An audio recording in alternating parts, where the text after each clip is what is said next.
Dəyərli qızlarımız gedib oğlanlarla yatağa elə belə girməyin üzr istəyirəm.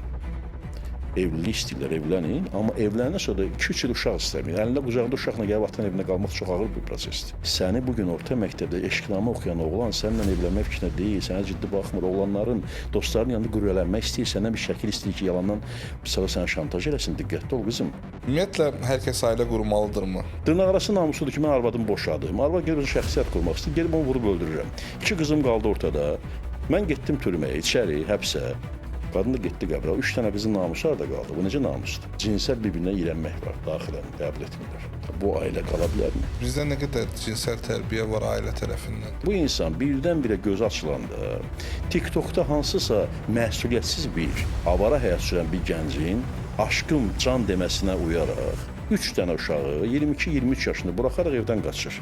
Niyə insanlar ailə daxili problemləri olduğu halda, niyə ailə terapevtinə yox da qohumlara sir açmağa üstünlük verirlər? Burada faciə 10-16 yaşında ərə verən, onu təhsil almağa qoymayan, 7-ci sinifdə məktəbdən çıxardığı evdə oturan şəxsiyyət yetişdirməyən ailənin ümumi faciəsi. İnsan ailəni xoşbəxtlik üçün qurur, yoxsa tək qalmaq qorxusundan?